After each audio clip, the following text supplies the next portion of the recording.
Selamat pagi Pak Spencer, saya Jeremy Gerard dengan NIM 55230126.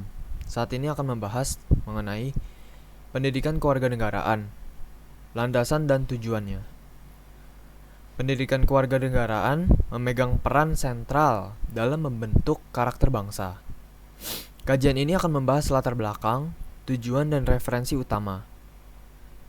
Tujuannya adalah memahami pentingnya pendidikan dalam konteks Indonesia.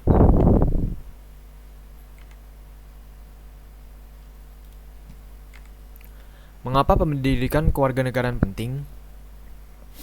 Pendidikan kewarganegaraan penting untuk meningkatkan kesadaran dan pemahaman warga negara tentang hak dan kewajiban, membangun rasa cinta dan tanggung jawab terhadap tanah air, mendorong partisipasi aktif warga negara dalam pembangunan. Selanjutnya ada sejarah pendidikan kewarganegaraan di Indonesia.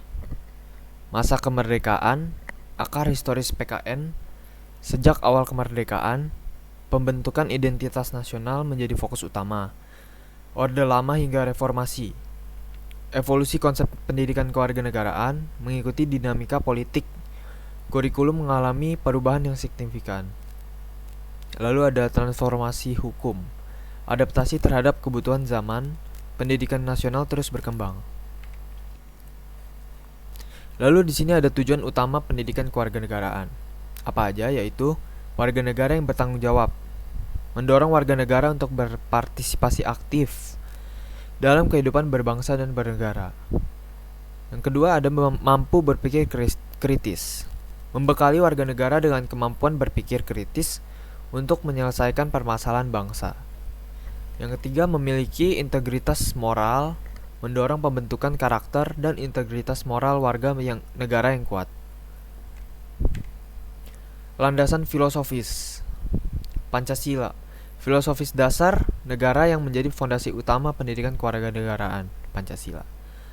Lalu ada nilai kebangsaan, menanamkan rasa cinta tanah air dan semangat nasionalisme.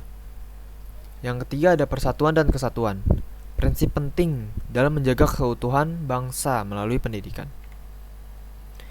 Lalu ada kerangka hukumnya. UU Sisdiknas, Undang-Undang Sistem Pendidikan Nasional sebagai payung hukum. Lalu ada peraturan pemerintah PP tentang kurikulum mengatur implementasi pendidikan kewarganegaraan. Lalu ada dasar konstitusional, amanat konstitusi untuk mencerdaskan kehidupan bangsa. Lalu ada hak dan kewajiban warga negara. Haknya kita mendapatkan kesehatan, pendidikan, kebebasan berekspresi.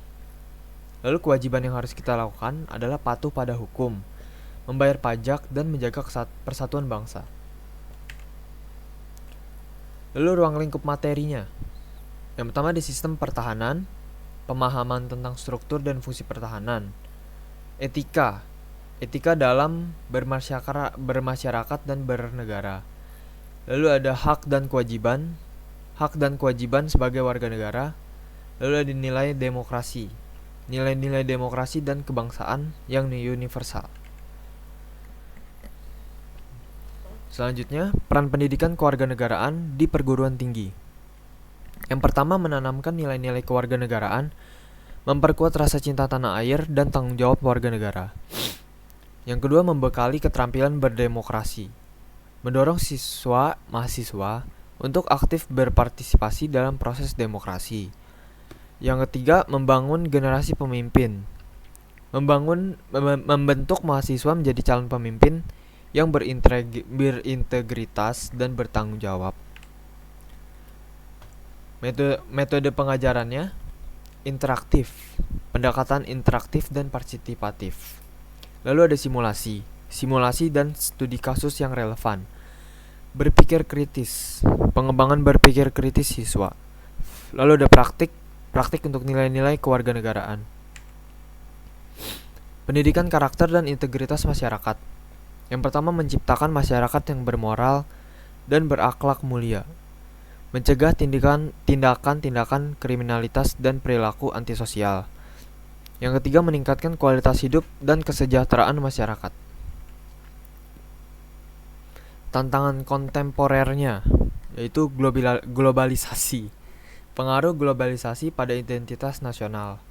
Yang kedua ada teknologi. Pengaruh teknologi informasi pada nilai-nilai. Yang ketiga ada multikulturalisme. Isu multikulturalisme dalam pendidikan. Lalu ada era digital. Pendidikan karakter di era digital. Pengembangan kemampuan demokratis. Kebebasan berekspresi, menjamin hak setiap warga negara untuk menyampaikan pendapat. Lalu ada hak pilih, memberdayakan warga negara untuk memilih pemimpin yang tepat. Partisipasi politik, mendorong warga negara untuk aktif dalam proses politik. Referensi dan sumber akademik. Yang pertama, ahli pendidikan kewarganegaraan. Yang kedua ada penelitian terkini. Yang ketiga, sumbernya yang terpercaya. Karya ahli pendidikan kewarganegaraan menjadi acuan utama. Penelitian terkini memberikan wawasan yang baru. Sumber-sumber akademik terpercaya memperkaya materi pembelajaran. Kualitas kepemimpinan warga negara.